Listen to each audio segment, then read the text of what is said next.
बड़ी खबर के साथ करेंगे उत्तर प्रदेश के छात्रों से जुड़ी बड़ी खबर। इस वक्त आपको बता दें, यूनिवर्सिटी और डिग्री कॉलेजेस की परीक्षाएं रद्द कर दी गई हैं। कॉलेजेस के छात्रों को प्रमोट किया जाएगा। उत्तर प्रदेश के डिप्टी सीएम दिनेश शर्मा ने ऐलान किया है कि कुछ स्थितियों में परीक्षा होगी। ये सिर्फ विश्वविद्यालयों को दिशा निर्देश है। विश्वविद्यालय अपने स्तर पर आगे फैसला लेंगे। राज्यपाल और मुख्यमंत्री से मंथन के बाद यह फैसला लिया गया है। 3 कुलपतियों की कमेटी की रिपोर्ट के बाद मंथन हुआ और उसके बाद ये अहम फैसला लिया गया है। उत्तर प्रदेश के छात्रों से जुड़ा हुआ यह अहम फैसला है। यूनिवर्सिटी और डिग्री कॉलेजेस की परीक्षाओं को रद्द कर दिया गया है, लेकिन डिप्टी सीएम दिनेश शर्मा ने यह भी कहा है कि कुछ स्थितियों में परीक्षा होगी, लेकिन कुछ स्थितियों में परीक्षा नहीं होगी और छात्रों को प्रमोट कर दिया जाएगा। बड़ी खबर इस वक्त आपको बता रहे हैं। साथ ही डिप्टी सीएम ने यह भी कहा है कि यह सिर्फ विश्वविद्यालयों को दिशा निर्देश है और विश्वविद्यालय अपने स्तर पर आके फैसला ले सकेंगे। राज्यपाल और मुख्यमंत्रियों से मंथन के बाद यह फैसला लिया गया है। साथ ही 3 कुलपतियों की कमेटी की रिपोर्ट के बाद मंथन हुआ और फैसला लिया। राज्यपाल और मुख्यमंत्री से भी इस बारे में चर्चा हुई, मंथन हुआ, विचार करने के बाद ये फैसला लिया गया है कि जो डिग्री कॉलेज के छात्र हैं, यूनिवर्सिटी के छात्र हैं, उनको प्रमोट कर दिया जाएगा। उनकी परीक्षा रद्द कर दी गई है, लेकिन कुछ स्थितियों में परीक्षा ली जा सकती है। साथ ही डिप्टी सीएम ने कहा है कि यह सिर्फ विश्वविद्यालयों को दिशा निर्देश है, बाकी आगे का फैसला विश्वविद्यालय अपनी परिस्थितियों के हिसाब से अपने स्तर पर आगे ले सकते हैं।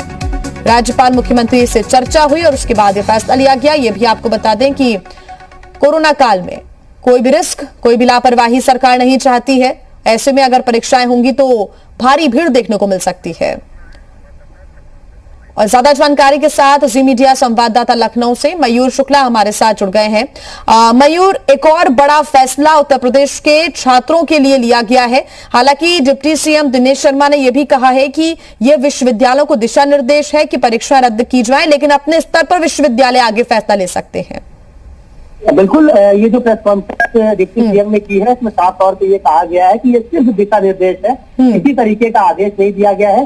जितने भी विश्वविद्यालय है वो उस चीजों को समझे कि क्या वो परीक्षाएं करा सकते हैं, जिसमें कि कोविड की गाइडलाइंस को फॉलो किया जा सके, क्या उतनी भीड़ हो, ज्यादा भीड़ ना हो, उसके तहत क्या परीक्षाएं हो सकती है। इन सब बातों को लेकर उन्होंने सिर्फ दिशा निर्देश दिए। कहा यह भी गया है कि जो फर्स्ट ईयर सेकेंड ईयर के बच्चे हैं उनको प्रमोट कर दिया जाएगा, और जो थर्ड ईयर या फिर लास्ट ईयर की अगर हम बात करें उनके बच्चे हैं, उनकी परीक्षा कराई जा सकती है। कराने का मतलब ये है कि अगर किसी विश्वविद्यालय में छात्रों का पहले का डेटा मिल जाता है, यानी कि जो पहले एग्जामिनेशन हुए हैं उसका डेटा अगर मिल जाता है, उसमें उनकी कैसी उनका प्रदर्शन कैसा रहा है, उसके बिहार पे उनको नंबर दिए जा सकते हैं, तो उन लोगों को प्रमोट किया जा सकता है। लेकिन अगर पुराना डेटा नहीं मिलता है तो फिर उनके एग्जाम जो है वो अगस्त में कराए जा सकते हैं। और इसका जो शेड्यूल है वो भी बहुत छोटा रखा गया है। अगस्त भर में ही सारे एग्जाम करा दिए जाएंगे और इसकी जो टाइमिंग है वो मात्र 1 से 1.5 घंटे की रहेगी। मयूर, लंबे वक्त से छात्र इंतजार कर रहे थे कि कोई फैसला सामने आए। हालांकि फैसला तो नहीं, दिशा निर्देश जरूर दिए गए हैं शासन की तरफ से, लेकिन अब विश्वविद्यालयों पर ये डिपेंड करता है कि कितना जल्दी वो फैसला लेते हैं और छात्रों को डिसीजन देते हैं ताकि छात्र उस हिसाब से आगे बढ़ सके। बिल्कुल, बहुत जल्द ही फैसला लेना होगा, क्योंकि जो बच्चे हैं अगर वो यूजी से पास होकर पीजी में जाना चाहते हैं तो कहीं ना कहीं जो आगे की फॉर्मेलिटीज है उसमें उसको करने में समय बर्बाद ना हो। अगस्त में परीक्षाएं हो जाएंगी, सितंबर में रिजल्ट आ जाएगा, ताकि सितंबर में ही दोबारा बच्चे एडमिशन जो लोग पीजी में लेना चाहते हैं वो ले सके और अपनी आगे की पढ़ाई कर सके। तो इन्हीं सब बातों को लेकर आज प्रेस कॉन्फ्रेंस की गई है, जो कि प्रश्न पत्र भी बताया जा रहा है कि बहुत छोटा किया जाएगा, जिसमें 1 से 1.5 घंटे में ही उसमें जो है एग्जामिनेशन किए जा सकेंगे। वही जितने भी राजकीय और निजी विश्वविद्यालय है सबके लिए जो है नियम लागू किया गया है, और जो परीक्षा केंद्र है उनकी भी संख्या बढ़ाई जाएगी, इसलिए क्योंकि ज्यादा परीक्षा केंद्र होंगे तो बच्चे दूर दूर बैठ सकेंगे, क्लासेस में ज्यादा स्पेस होगा। तो इन सब बातों को ध्यान में रख के दिशा निर्देश विश्वविद्यालयों को दिए गए हैं और विश्वविद्यालयों के ऊपर छोड़ दिया गया है कि वो किस तरीके से परीक्षाएं कराती है या फिर बच्चों को आगे प्रमोट करती है। बिल्कुल, बहुत धन्यवाद मयूर आपका तमाम जानकारी के लिए। तो उत्तर प्रदेश के छात्रों से जुड़ी हुई ये बड़ी खबर आपको बता रहे हैं, लेकिन अब इंतजार किया जा रहा है कि विश्वविद्यालय आखिर क्या फैसला लेते हैं। हालांकि अभी तक की जो जानकारी मिल रही है उसमें यह जरूर है कि जो फर्स्ट से सेकंड ईयर के छात्र हैं उनको प्रमोट कर दिया जाएगा।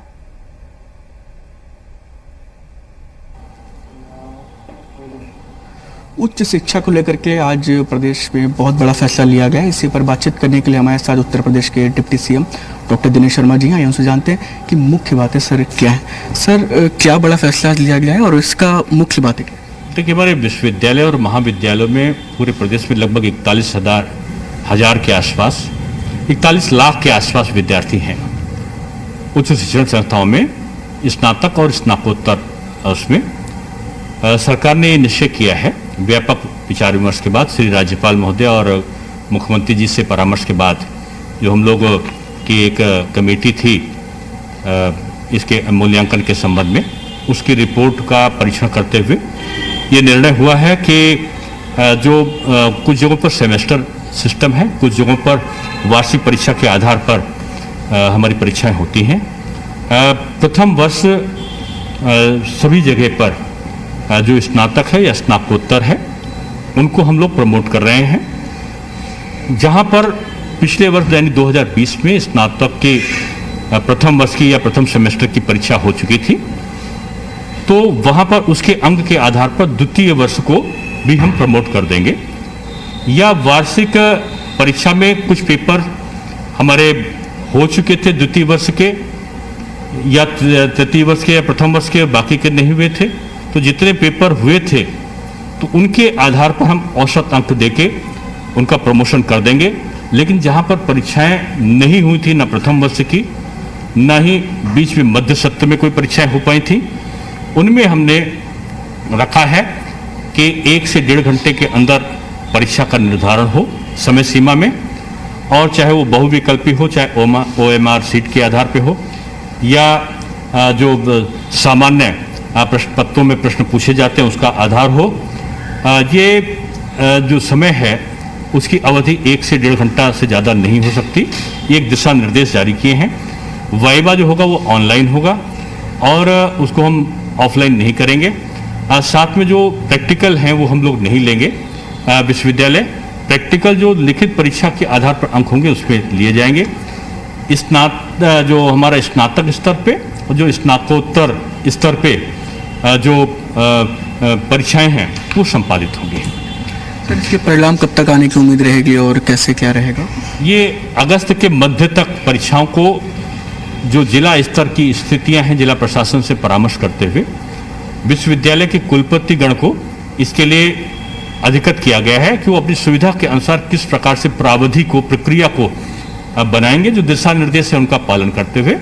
और अगस्त के द्वितीय सप्ताह तक जो परीक्षा के कार्यक्रम हैं, स्थितियों को सामान्य रहते हुए कोविड-19 का पालन करते हुए इसको संपादित करेंगे।